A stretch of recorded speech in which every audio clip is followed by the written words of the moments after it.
Bom dia a todos, então. Para quem ainda não dei bom dia,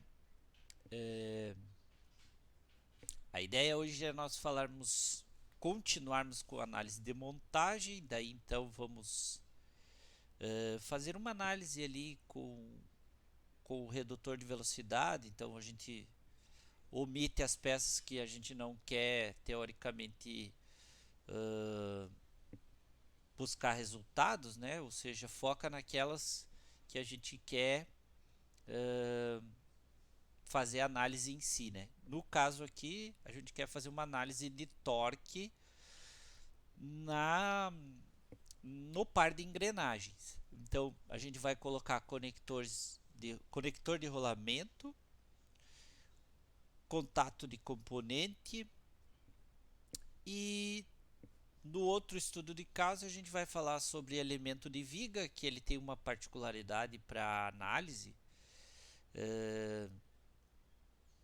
muito semelhante às chapas, só que agora é para elemento de viga. Então a gente vai tratar em vez de um sólido o elemento de viga.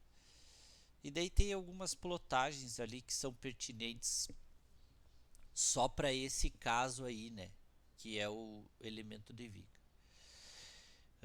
Depois no final a gente bate um papo ali com relação ao, ao trabalho de vocês, né? E aí a gente define se há necessidade ou não. Daqui a pouco o final de semana a mais aí já ajuda vocês. Mas aí a gente conversa no final, tá bem? Então vamos lá. É, Conectores, isso aí. Conectores, tá? Então a gente falou sobre pino, né? Num primeiro momento e agora vou estar falando sobre rolamento, tá? E então esse, vamos dizer assim, conector ele vai aplicar ali um rolamento num eixo e ele fala componente de encaixe, mas na verdade é um mancal, tá? É, tem que definir, no caso aí, as entidades que vão estar em contato com o rolamento, seja vértice, aresta, face, enfim, com a peça em si. No caso ali, a gente vai selecionar o eixo, onde o rolamento vai estar, e também a carcaça, no caso da estrutura como um todo, onde vai estar alojado a parte externa do rolamento. Vejam bem, quando a gente faz lá as montagens, a gente coloca o rolamento às vezes da biblioteca de projeto, né? Como também parafuso, como também pino. A maioria desses conectores eles vêm da biblioteca de projeto. O que a gente faz nesse caso? A gente tem que omitir, né? Ou seja, tirar. Então a gente fala em preparar para o estudo, né? Então a gente tem o conjunto como um todo, mas a gente vai omitir, separar algumas peças só para fazer o estudo focado naquilo que eu vou trabalhar. E o rolamento em si, que é um dos conectores, ele pode ser inserido direto na simulação. Não necessita daquele que vem da biblioteca, que ele serve só para efeito de detalhamento de projeto. Então esse conector, né, a gente vai ter no caso uma, uma área determinada no eixo, aonde vai ser indicado que a parte interna do rolamento vai estar conectada e a face de encaixe, que é o chamado mancal, tá? Pode-se também utilizar uma uma aresta, mas o ideal é que a gente coloque uma face, até para ele criar uma largura. E aí, o que acontece nesse caso? Ele vai criar ali uma espécie de rolamento virtual, como se fosse lá a parede virtual, etc. Então ele simula uma articulação ali, né, mancalizada por rolamento. nesse caso, às vezes, a gente tem que utilizar a linha de divisão, né?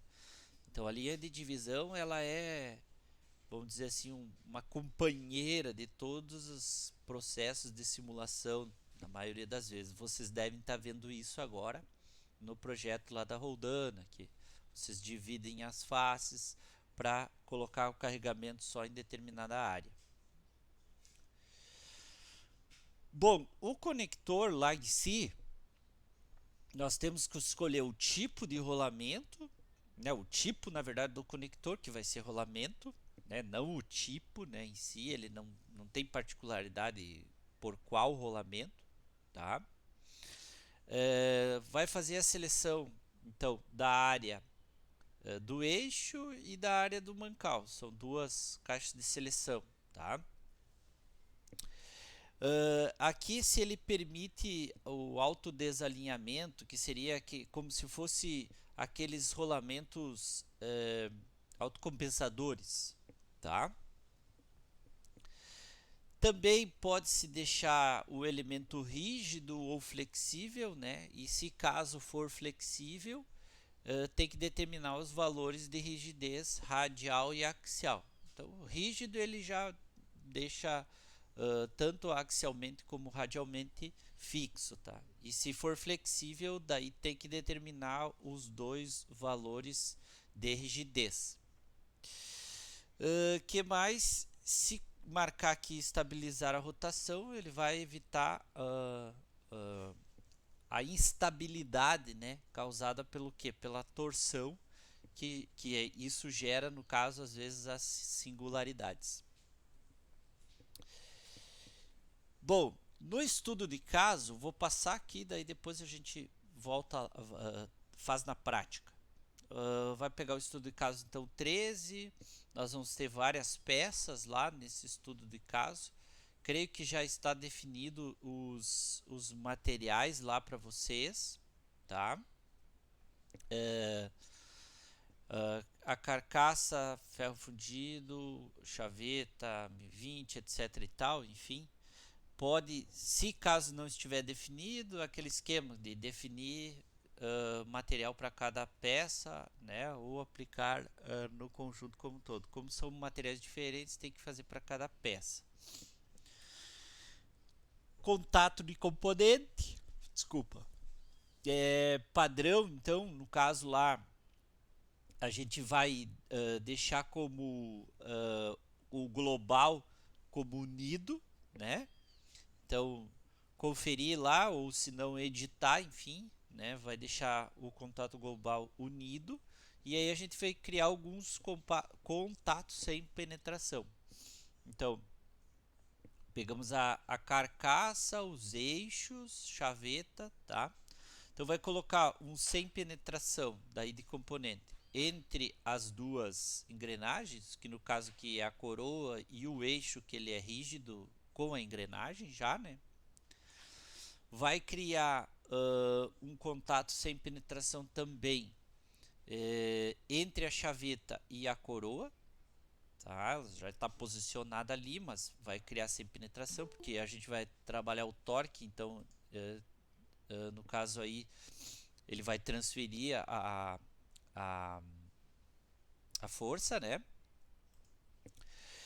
E também entre a chaveta e o eixo da coroa tem que ter também sem penetração, porque a gente fez da chaveta com a coroa e do eixo com a chaveta, tá? Depois os rolamentos, aí tem que escolher a parte onde que vai estar o contato do rolamento no eixo e a face do mancal. Creio que ele já está com uma área determinada, não tem necessidade de a gente dividir essa área, porque ele está com um diâmetro já apropriado e também largura ali aonde vai estar. Então, no primeiro momento, vou colocar permitir o autodesalinhamento, colocar as duas faces, né? Aqui está azul e a outra roxa, e deixar rígido.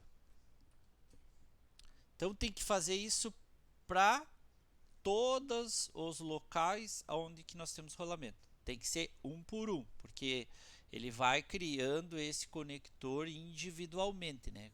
Como nos pinos lá vocês devem ter visto, que a gente tem que fazer individualmente, tá? Revisando o contato global unido, e tem aqueles 3 contatos que é entre as engrenagens, a chaveta e a coroa, a chaveta e o eixo dela, tá? Depois cria-se o acessório de fixação, então vai colocar um fixo num lado e a gente vai colocar torque no outro, porque a gente quer que transmita o movimento e a gente quer ver o esforço entre as engrenagens, tá? Então, poderia fixar esse lado e colocar torque lá, ou ao contrário, não vai mudar, tá? Só vai mudar o sentido do esforço, tá? Mas teoricamente as tensões devem ser a mesma. Torque, né? Então, em vez de força, vai colocar torque.